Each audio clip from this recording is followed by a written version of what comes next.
जय हिंद दोस्तों। आज के इस वीडियो पे हम लोग बात करेंगे क्लास 12th बायोलॉजी के आपके यहाँ पर 35 काफ़ी ज़्यादा इंपॉर्टेंट ऑब्जेक्टिव क्वेश्चन की।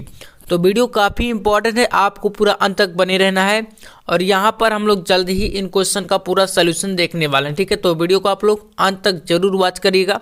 चलिए शुरू करते हैं। यहाँ पर आपको पता है कि ऑब्जेक्टिव क्वेश्चन की तैयारी करना हमारे लिए काफ़ी इंपॉर्टेंट है, क्योंकि पेपर की जो शुरुआत होती है आपका ऑब्जेक्टिव क्वेश्चन से ही होता है। तो देख सकते हैं पहला क्वेश्चन आपके सामने दिया गया है कि एक प्रारूपिक आवृत्तबीजी परागकोश में लघु बीजाणु धानियों की संख्या होती है। ये क्वेश्चन काफी बार पूछा गया है। तो लघु बीजाणु धानियों की संख्या पूछ रहा है, जिसमें आपका पहला ऑप्शन दिया गया 1 2 3 4। तो राइट आंसर आपको लगाना है इसमें यहाँ पर 4। ठीक है ना। तो लघु बीजाणु धानियों की संख्या कितनी होती है? 4। किसमें? आवृत्तबीजी परागकोश में। याद रखिएगा, आवृत्तबीजी परागकोश में लघु बीजाणु धानियों की संख्या होती है 4। ठीक है ना। तो पहला यहाँ पर आपको ऑप्शन नंबर 4 में बिल्कुल करेक्ट कर लेना है। चलिए इसके बाद अगला क्वेश्चन देखिए। यहाँ पर प्रश्न संख्या 2 कह रहा है कि बीजांड का वह स्थान जहाँ बीजांड वृत्त क्या होता है? जुड़ा होता है, उसे क्या कहते हैं? निभाग हो गया, नाभिका, केंद्रक, माइक्रोफाइल। तो राइट आंसर नाभिका में आप कर लीजिएगा। यहाँ पर नाभिका कहा जाता है। ठीक है ना। मतलब बीजांड का वह स्थान जहां पर बीजांड वृत्त जुड़ा होता है, ठीक है ना, उसको बोलते हैं नाभिका।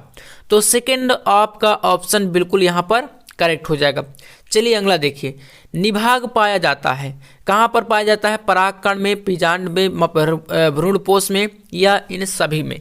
तो देखिए आपको बता दें जो निभाग होता है वो बीजांड में पाया जाता है। ठीक है, कहाँ पाया जाता है? बीजांड में पाया जाता है। मतलब आप करेंगे यहाँ पर सेकंड ऑप्शन आपका बिल्कुल करेक्ट है। देखिए इसमें दूसरा ऑप्शन जो है आप मार्क कर लीजिएगा। तो सेकंड आपका विकल्प बीजांड, निभाग यहाँ पर बीजांड में पाया जाता है। अगला देखिए क्वेश्चन कर रहा है साल्विया में परागण होता है। साल्विया में परागण कहाँ पर होता है? जल द्वारा, वायु द्वारा, कीटों द्वारा या इनमें से कोई नहीं? तो साल्विया में परागण आपका कीटों द्वारा होता है। किसमें? कीटों के द्वारा होता है। मतलब आप इसमें लगाएंगे ऑप्शन नंबर 3। ठीक है ना। तीसरा विकल्प आप इसमें कर लीजिएगा। चलिए कीटों द्वारा इसमें हो जाएगा। अगला क्वेश्चन देखिए। 5वां प्रश्न कह रहा है अगुणित कोशिका है। अगुणित कोशिका टैपिटम हो गया, पराग मात्र कोशिका, परागकण या परागकोश।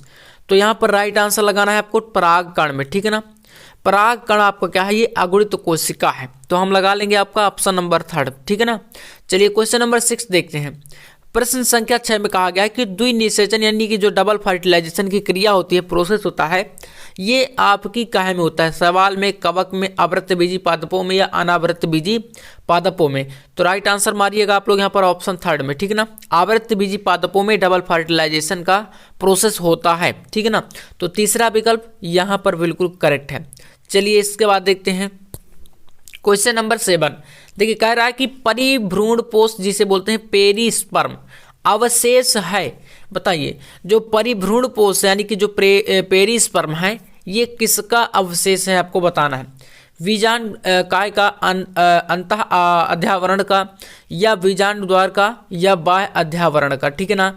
तो राइट आंसर मारेंगे आप लोग यहाँ पर ऑप्शन फर्स्ट में। ठीक है ना। जो परिभ्रूणपोष है ये बीजांड काय का क्या होता है? अवशेष होता है।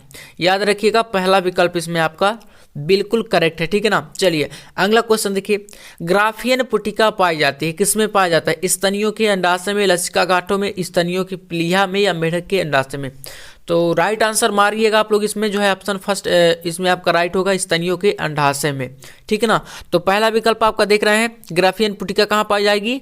तो स्तनियों के अंडाशय में, यानी कि पहला ऑप्शन आपको इसमें बिल्कुल करेक्ट कर देना है। चलिए देखिए अगला क्वेश्चन कह रहा है निम्न में से किसका उद्भव, उद्भव मतलब क्या होता है? निकलना, उदय होना या मतलब विकास होना, जहाँ से वो एक अंग की बात कर रही है, बात की गई यहाँ पर। कह रहा है भ्रूणीय मेसोडर्म से हुआ है। मस्तिष्क, फेफड़ा, रक्त यानी रुधिर और यकृत। तो राइट आंसर मान लेना है आपको यहाँ पर रुधिर आपका राइट आंसर हो जाएगा। मतलब कि भ्रूणीय मेसोडर्म से रक्त का विकास हुआ है या उद्भव हुआ। तो यहाँ पर तीसरा ऑप्शन आप लोग इसमें सही कर लीजिएगा। अगला देखिए। हार्मोनल गोली एक घटक है, किसका?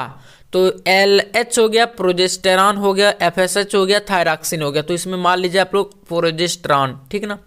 ऑप्शन नंबर 2 आपका इसमें बिल्कुल करेक्ट। चलिए अगला देखिए। तो क्वेश्चन कह रहा है क्या पुरुषों से संबंधित है, ठीक है ना। तो इसमें वैसेक्टोमी हो गया, गोलियां हो गई, ट्यूबेक्टोमी हो गया, इनमें से कोई नहीं। तो राइट आंसर मारिएगा आप लोग वैसेक्टोमी, ऑप्शन नंबर यहाँ पर आपका फर्स्ट, ठीक है ना। पहला विकल्प आपका बिल्कुल करेक्ट है, तो इसमें आपको टिक कर लेना है, ठीक है। अगला देखिए नेक्स्ट क्वेश्चन यहाँ पर आपके सामने है, कॉपर टी अवरुद्ध करता है, क्या अवरुद्ध करता है। तो वंडोत्सर्ग हो गया, निषेचन हो गया, गर्भाशय की भित्ति में रोपण या जनन मार्ग में अवरुद्ध। तो यहाँ पर आप निषेचन को कर लीजिएगा, ठीक है ना। निषेचन को रोकता है, तो इसमें आप लोग इसको कॉपर टी, सॉरी इसमें आप क्या करेंगे, निषेचन तो रोकता ही है, लेकिन यहाँ पर गर्भाशय का भ्रूण का जो है गर्भाशय भित्ति पर रोपण भी रोकता है। तो इसमें आप देखिए दो ऑप्शन भी सही, तो यहाँ पर आप तीसरा कर लीजिए, ठीक है ना, क्योंकि इसे भी रोकता है। तो आप इसमें यहाँ पर आप इसको कर लीजिए ऑप्शन नंबर थर्ड को, ठीक है ना। तीसरा विकल्प आपका सही हो जाएगा। चलिए अगला देखिए, यहाँ पर क्वेश्चन कर रहा है, मेंडल के एक गुण प्रसंकरण में कौन सी पीढ़ी हमेशा विषम युग्मजी होती है। विषम युग्मजी मतलब कि कौन सी हमेशा विषम युग्मजी रहती है, प्रथम संतानीय पीढ़ी, इसके बाद दिया गया यहाँ पर आपका द्वितीय संतानीय, तृतीय और फिर जनक पीढ़ी। तो देखिए आपने देखा होगा जब हम लोग पहली जनक पीढ़ी से जो है वो कराते हैं संकरण, तो आपको प्रथम संतानीय पीढ़ी में क्या दिखाई देता है, विषम युग्मजी मिलते हैं। जैसे मैंने आपको कराया था, एक मान लीजिए आपका कैपिटल टी यहाँ पर लाल पुष्प हो गया, जब क्रॉस कराते हैं स्मॉल टी इन दोनों समयुग्मजी से, तो आपको मिलता क्या है यहाँ पर कैपिटल टी और स्मॉल टी। तो ये आपका विषम युग्मजी कहलाता है। तो आपको प्रथम संतानीय पीढ़ी में क्या मिलता है, विषम युग्मजी ही मिलता है। तो इसलिए आप फर्स्ट ऑप्शन यहाँ पर करेक्ट कर लेंगे। अगला क्वेश्चन कह रहा है, मानव में रुधिर वर्ग ए बी और रुधिर वर्गों में कितने जीनोटाइप संभव हैं। तो जीनोटाइप की बात करेंगे तो यहाँ पर आपका 6 हो जाएगा, ठीक है ना। राइट आंसर आप मान लीजिएगा ऑप्शन थर्ड पे। अगला क्वेश्चन यहाँ पर करा देखिए, कहा गया है कि संतान को पिता से कितने जीन्स प्राप्त होते हैं, कितने परसेंट प्राप्त होते हैं। तो यहाँ पर 50%, ठीक है ना। 50% यानी कि 50% आपको यहाँ पर जो है सही कर लेना, ऑप्शन नंबर सेकेंड को। इसके बाद देखिए क्वेश्चन करा, किस कारण वर्णांता का विकास होता है। वर्णांतता का विकास कैसे होता है, सुरापान से, अधिक सुरापान से, या अनुवांशिकी से, या विटामिन ए की कमी से, या इनमें से कोई नहीं। तो राइट आंसर मारेंगे हम लोग यहाँ पर अनुवांशिकी से। सेकेंड ऑप्शन आपका बिल्कुल करेक्ट, ठीक है ना। चलिए नेक्स्ट क्वेश्चन देखिए 17 नंबर, टर्नर सिंड्रोम के लिए निम्न में से कौन सा संकेत सही है। सही संकेत कौन सा, देखिए यहाँ पर दिया गया ना AAXO, इसके बाद यहाँ पर AAXY है ना, फिर AA XY, फिर है आपका AA और यहाँ पर XXX। तो अब यहाँ पर बताना है कि कौन सा टर्नर सिंड्रोम के लिए संकेत सही है। तो राइट आंसर मारेंगे आप लोग AAXO, ठीक है ना। पहला ऑप्शन आप लोग कर लीजिएगा इसमें, किसके लिए, टर्नर सिंड्रोम के लिए, है ना। इसको याद रखेगा। आप देखिए अगला क्वेश्चन यहाँ पर है, फ्रेडरिक ग्रिफिथ ने खोज की थी, किसकी खोज की थी, स्थान परिवर्तन की, रूपांतरण की, पारक्रमण की, या लिप्यांतरण की। तो राइट आंसर मान लीजिए आप लोग यहाँ पर स्थान परिवर्तन, ठीक है ना। यहाँ पर ऑप्शन नंबर आप 4 को सही, सेकंड को सही कर लीजिएगा।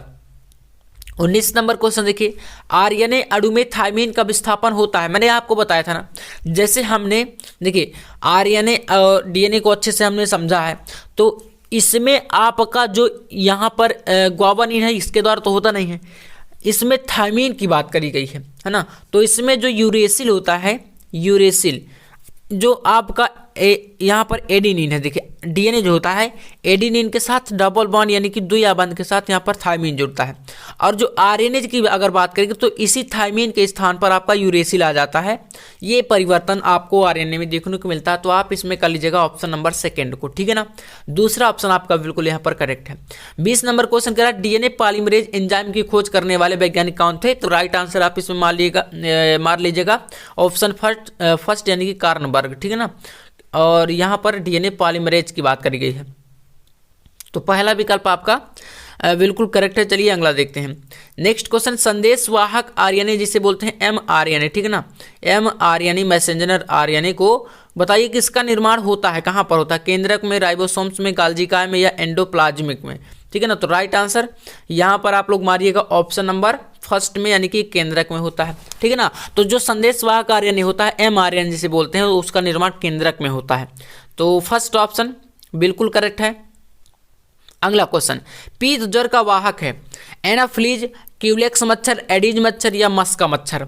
तो पीत ज्वर का वाहक होता है एडीज मच्छर, ठीक है ना। यहाँ पर आप लोग थर्ड ऑप्शन मान लीजिएगा। इसके बाद देखिए यहाँ पर दिया गया है निम्न में से कौन सा जीवाणु जनित रोग है। पोलियो हो गया, पायरिया, अतिसार, हाथी पांव। ठीक है, तो राइट आंसर यहाँ पर आपका हो जाएगा अतिसार। ठीक है ना, अतिसार यानी ऑप्शन थर्ड।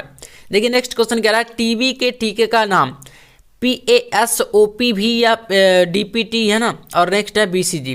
तो देखिए यहाँ पर राइट आंसर BCG हो जाएगा। इसका फुल फॉर्म होता है बी का मतलब बैसिलस कैलिमेट और यहाँ पर हो जाएगा गुएरिन है ना, तो बैसिलस कैलिमेट गुएरिन यानी कि BCG होता है टीबी के टीके का नाम। तो आप लोग यहाँ पर चौथा ऑप्शन मान लीजिएगा। देखिए नेक्स्ट क्वेश्चन यहाँ पर है कैंसर रोग के कारक को कहते हैं म्यूटाजेंस, इसके बाद है interferon, next carcinogens, next tumour. तो राइट आंसर मारिएगा आप लोग इसमें कार्सिनोजेंस में। ठीक है ना, ऑप्शन नंबर थर्ड आपका बिल्कुल करेक्ट है। आप देखिए 26 नंबर क्वेश्चन, निद्रा रोग किस जंतु के द्वारा होता है। तो यहाँ पर यूग्लिना, प्लाज्मोडियम हो गया, ट्रिपैनोसोमा और अमीबा। तो यहाँ पर ट्रिपैनोसोमा आपका राइट आंसर है। ठीक है ना, तो निद्रा रोग की बात करी गई है, मतलब व्यक्ति को नींद ज़्यादा आएगी, तो यहाँ पर ट्रिपैनोसोमा आपका बिल्कुल करेक्ट है निद्रा रोग के लिए। ठीक है ना, तो कर लीजिएगा आप लोग, थर्ड ऑप्शन याद रखिएगा, काफ़ी ज़्यादा इंपॉर्टेंट क्वेश्चन है। 27 नंबर क्वेश्चन बहुत ही आसान सा और इंपॉर्टेंट क्वेश्चन है।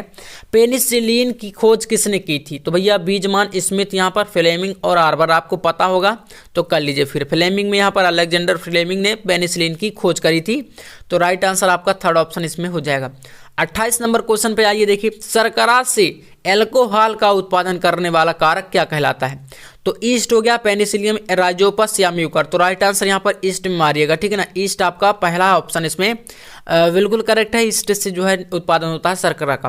नेक्स्ट देखिए 29 नंबर क्वेश्चन, कौन सा एंजाइम डीएनए को विशिष्ट जगह से काटता है। काटने की बात करी गई, जोड़ने की नहीं करी गई। ठीक है ना, तो एंडोन्यूक्लिएज जो है ये काटता है, याद रखिएगा। एंडोन्यूक्लिएज क्या करता है, एंजाइम डीएनए को खंडों में तोड़ देता है। इसे जैविक कैंची का नाम भी दिया गया है। और जोड़ने की बात करेगा तो फिर लाइगेज आएगा आपका। ठीक है ना, जेनेटिक इंजीनियरिंग का उपयोग कहाँ होता है, कृषि क्षेत्र में, चिकित्सा में या वैक्सीन निर्माण में या इन सभी में।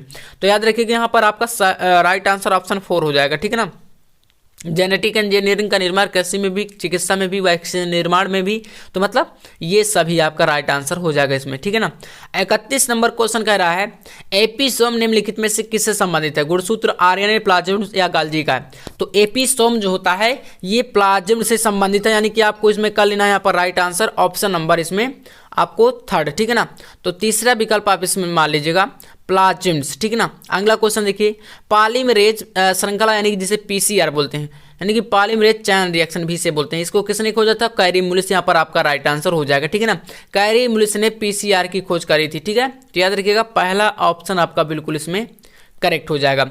अगला क्वेश्चन, यहाँ पर कौन सा एंजाइम डीएनए खंडों को जोड़ने का काम करता है। मैंने आपको बताया कि अगर तोड़ने की बात आएगी तो एंडोन्यूक्लिएज आएगा, और अगर जोड़ने की बात करेंगे तो फिर लाइगेज का नाम आता है। ठीक है ना, लाइगेज एंजाइम यहाँ पर आपका राइट आंसर हो जाएगा।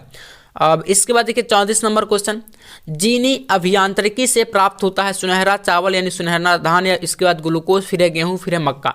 तो राइट आंसर आप मारेंगे इसमें सुनहरा धान में। ठीक है ना, पहला ऑप्शन आपका यहाँ पर करेक्ट है।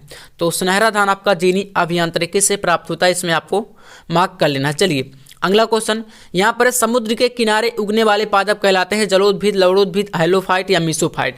तो राइट आंसर इसमें मारेंगे आप लोग लवणोद्भिद, यानी कि ऑप्शन नंबर सेकंड में आप लोग कर लीजिएगा।